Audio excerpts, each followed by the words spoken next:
Mais en fait, je viens de comprendre votre objectif. Je viens de comprendre votre objectif. Vous voulez faire fuir Kvaratskhelia. Putain, mais j'avais pas compris. Je me suis dit, bon, endormir les supporters, les faire stresser et tout, ok, soit, mais faire fuir Kvara, c'était l'objectif. Attendez, juste question.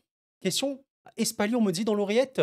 Oreillette. Alors attention, Espali, équipe, ok, de France, mais juste. Attends, l'oreillette, elle bug un peu. Ah oui, oui. Alors Espali. Alors, groupe A, attendez, parce que là, groupe A, c'est pas très clair, c'est quoi? Groupe A, alors, je lis pas très bien, attendez les gars, je vais juste nettoyer mes lunettes. Voilà, c'est bon, je les ai nettoyées, on va très très vite ici.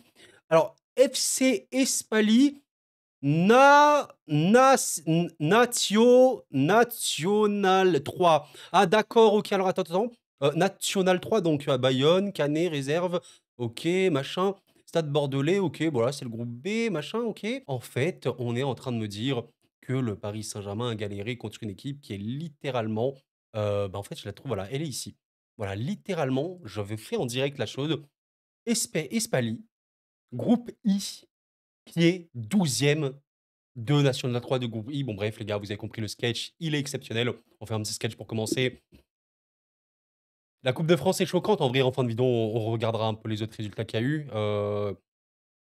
Je dois commencer comment cette vidéo? Franchement, je dois commencer comment?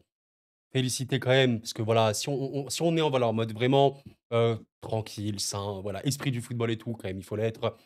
Bravo à Espali qui aura vécu un moment assez incroyable. Voilà. S'il y a des joueurs d'Espali qui me regardent, bah, la paix sur vous, les gars. Formidable match. Très valeureux, très courageux, d'une équipe voilà, très modeste, hein, forcément amatrice, contre le fameux Paris Saint-Germain. Voilà, ça c'est le côté fair play. Maintenant, effectivement.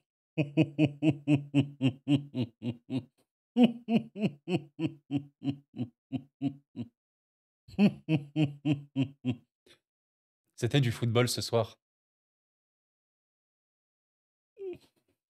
Je vous jure, les gars, on aime vraiment le football hein, pour regarder ce genre de match. Parce que bon, la première période, elle pue dans tous les sens. La seconde, elle est pas. Elle est. Enfin, là, niveau finition, on est sur du SOS, mais il faut le dire, il y a eu un turnover de fou. En fait, j'en veux à certains joueurs. Je vous mens pas, Barcola, regardez, quelqu'un qui ne regarde pas le match. C'est pour ça que les stats, faut vraiment, vraiment. Je vais pas dire les prendre avec des pincettes parce qu'il y a des stats qui sont intéressantes. Là, bon, si on parle des stats but et passe D, bon, voilà, il faut pas prendre que ça. Maintenant, si on regarde la data, toutes les statistiques avancées, là, c'est beaucoup plus intéressant. Mais c'est pour ça qu'on dit qu'il faut toujours complémenter avec les matchs. Bon, quand on s'arrête simplement au but et passe D, Bradley Barcola, un but, une passe, tu dis, il a fait un match de fou. Soyons très très clairs, hein, le match que te sort Bradley, je suis inquiet pour le joueur premier degré là. Alors, il pense à Gvara dans sa tête, il a peur de la concurrence, je sais pas quoi, mais c'est dur. Là, vraiment, c'est très très très dur. Alors, pour quand même faire le topo, les amis, j'espère que vous allez bien. Bon, il est 3 minutes passées de la vidéo, j'espère vraiment que vous allez bien. Prenez soin de vous, sincèrement. Euh, je vous montre quand même la composition de départ. Il y a en remplaçant Zagué, je pense qu'on dit, qui aura fait un match assez compliqué, soyons honnêtes. Alors, Axel, pardon, Tape, qui aura fait une erreur hein, quand même en seconde période, il me semble, et qui est très très jeune, hein, qui a 17 ans à peine. Premier match, je crois, sous les couleurs du PSG. Bon, voilà, moi j'ai trouvé assez OK en première, peut-être un peu moins après. Hernandez aura fait un peu son retour. Neves, bon, il était vraiment dans un rôle assez défensif. Alors, soyons très très clairs, parce que voilà, on va en parler. Arnaud Tenas. Tenas, ouais, on peut le dire dans le jargon jargonnier. On peut dire, voilà, quand la langue de Molière s'effrite de mille feux et quand nous développons les termes de manière franco-francilienne, Arnaud Tenas a posé ce qu'on peut appeler une petite bouse, du crottin, et c'est pas bon pour la santé. Parce que quand ce genre de choses est posé dans un match de football, ça sent pas très très bon. Et c'est pas bien quand ça sent pas bon. Ouais, la question du gardien au PSG, bon, match, je vais même pas l'évoquer tellement il est ignoble. Le match de Tenas, honnêtement, si je me demande une note sur 10, 1-2. Franchement, voilà, le match n'a pas de sens. Alors, Mayoulou était titulaire, match où je l'ai réellement pas vu. Ruiz, voilà, voilà, j'en veux aux gens comme lui. Moi, j'en veux aux joueurs comme Ruiz. J'en veux pas à des mecs comme Mayoulou, comme Zagué. C'est des mecs qui jouent jamais. C'est des jeunes, ils ont quoi, 2005, 2006, 2007. Qu'est-ce que je vais en vouloir à ces joueurs-là? Mais par contre, des mecs comme Fabian Ruiz, purée, mais qui est ce mec? Franchement, vous le savez si vous me suivez sur cette chaîne, je vais pas dire je défends le joueur pour le défendre, j'ai pas d'intérêt à faire ça, mais j'essaie d'exprimer à travers mes vidéos que le joueur a une qualité. Il y a une raison pour laquelle Luis Enrique le fait vraiment jouer, parce qu'il serait pertinent. Mais je suis d'accord pour dire que le joueur, plus on avance, plus il fait des matchs absents ou alors neutres, et il est nul, enfin sincèrement. Mais c'est une grosse frustration parce que Fabian devrait faire 1000 fois mieux au PSG et lui, je ne comprends pas. Voilà, après on sait que le jeu de possession, c'est pas forcément ce qu'il aime le plus. Bon, c'est ridiculus et bon voilà, il y a le trio offensif n'a pas bougé. Alors Doué a fait un match, hein, soyons très clairs. Doué a fait un match d'ailleurs là, qu'on voit ça, a fait le plus de dribbles, a frappé, ouais, par contre il a pas bien cadré, ça on va en parler. Il a gagné le plus de duels, il a perdu également le plus de duels. Bon, c'est normal, il a beaucoup tenté, mais le match de Doué a été, bon. 2 occasions créées par la passe. Je vais juste regarder, qui sont les joueurs qui ont créé le plus d'occasions à la passe. Ça m'étonnerait même pas qu'il y ait Barcola. On va voir ça en direct les gars. Occasion créée. Et ben, c'est Neves, Doué, OK, égalité avec Ly et Barcola, il en a fait une au final. Bon, OK. Mais comme on voit l'expected assist de Barcola, il est le plus élevé. Pourquoi? Parce que sur le but de Doué à la 67e, bah, regardez, si vous regardez, très, très tranquillement le but de Doué, regardez, il est noté combien d'XG? 0,84, donc c'est énormissime, hein, c'est un tap-in complètement et il a une note parfaite au niveau du tir cadré. Voilà, c'est la passe de Barcola à ce moment-là, donc c'est normal qu'il ait un XA assez élevé. Mais le match de Doué, il a été bon sans non plus être choquant, mais je pense que c'était le meilleur parisien ce soir. Ramos n'a pas été bon, hein, soyons honnêtes, hein, voilà, on peut défendre le joueur et cetera. Il a été, très, très neutre, hein, soyons clairs là-dessus. Bon, et il aura tiré combien de fois? Eu un tir pour Ramos, bah, il aura touché très, très peu. C'est tellement pas normal, mais voilà, au lieu de fixer individuellement certains joueurs, bon, collectivement, c'était, voilà, le calme plat. Voilà, on parle, d'un PSG, vous connaissez la chanson. 82 de possession en seconde période avec, bah, en fait, voilà, il y a toujours cette double lecture avec le PSG.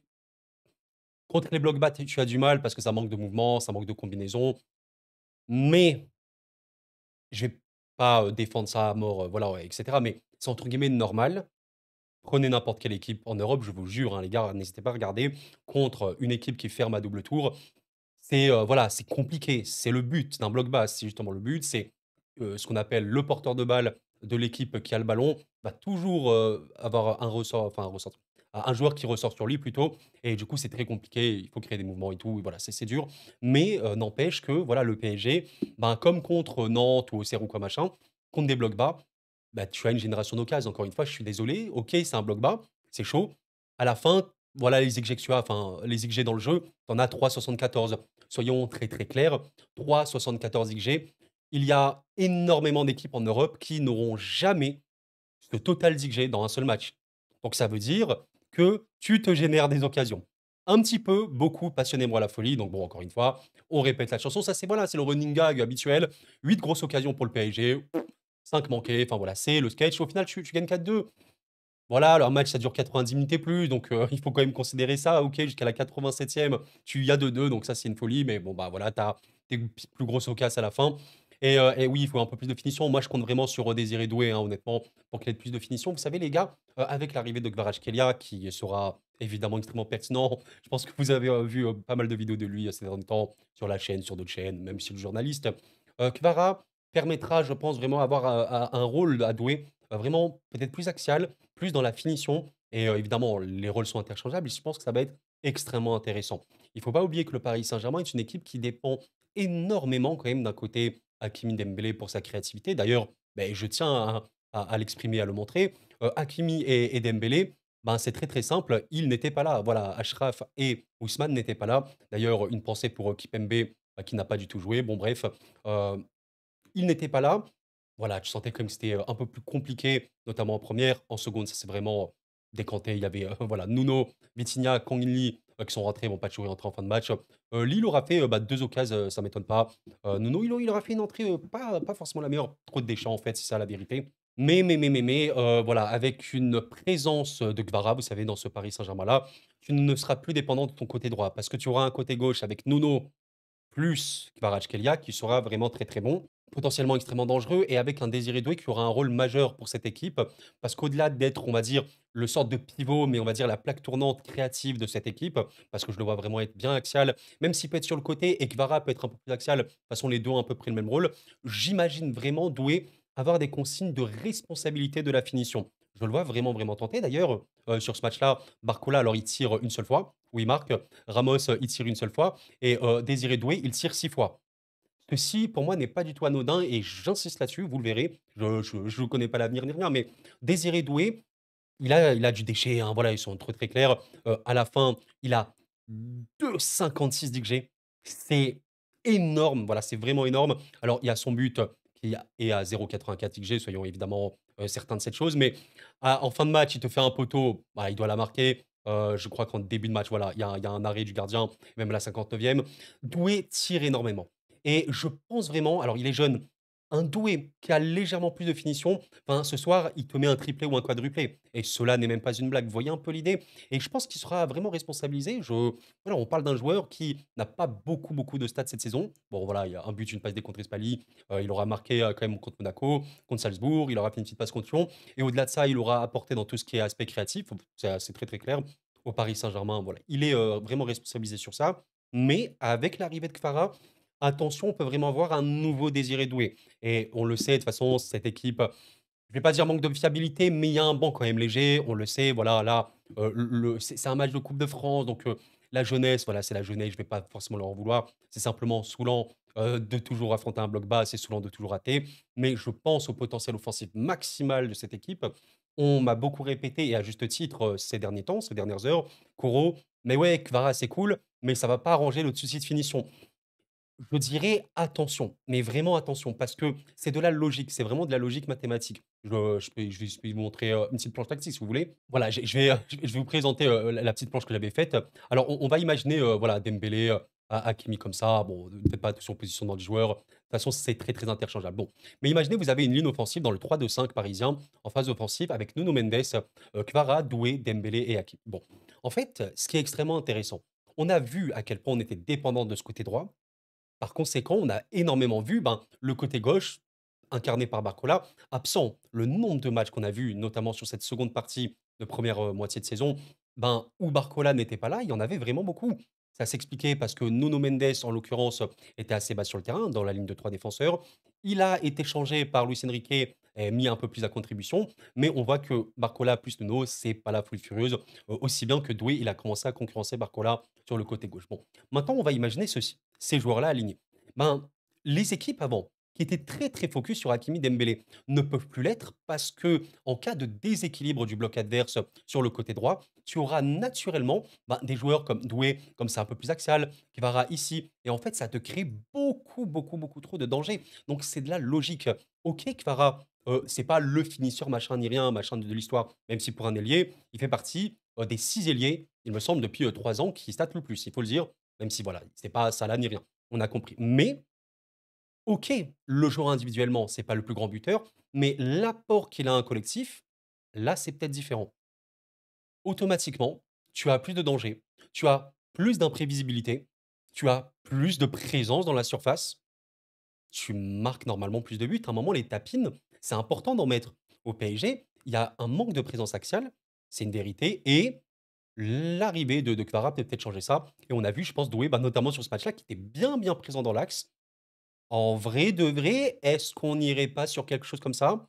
Moi, je demande à voir, mais forcément, Désiré Doué peut être une des vraies, vraies, vraies, vraies surprises, je sais pas si c'est le terme, mais en tout cas, une des grosses révélations, voire slash explosion du PSG avec Kvaratskhelia. Parce qu'il sera vraiment mis à contribution, encore une fois, sur l'aspect créatif, mais également le finisseur. Et de toute façon, il y aura tellement, tellement de présence dans la surface, tellement de danger partout, qu'il y aura énormément de moments où vous aurez Dembélé, Hakimi, même Kvara, etc.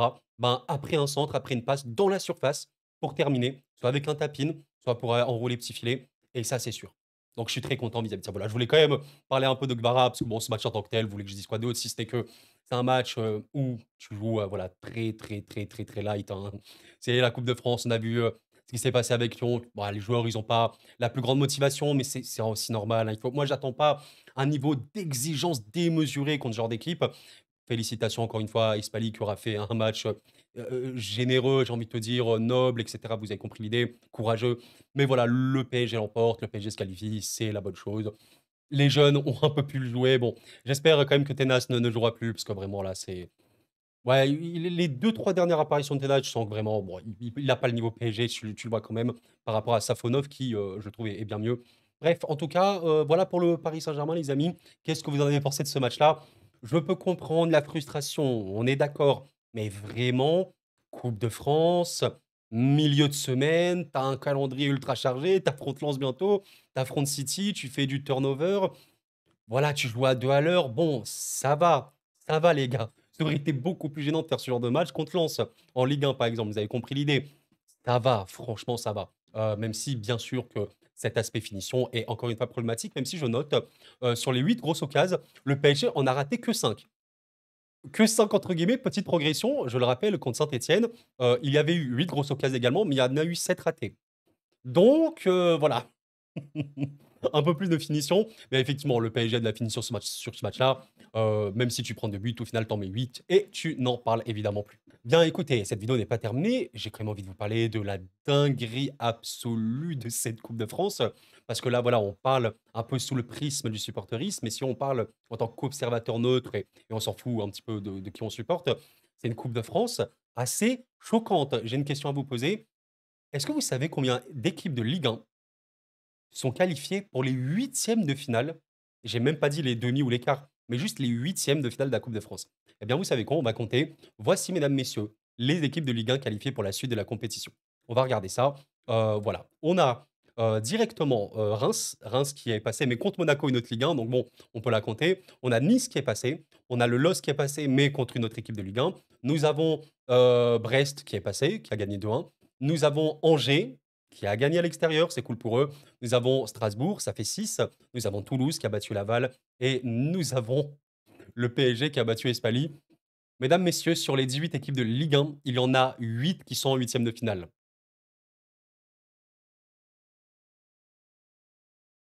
Sachant que Monaco est tombé contre Reims. Alors Reims, c'est de la Ligue 1 quand même si c'était pas le meilleur Reims.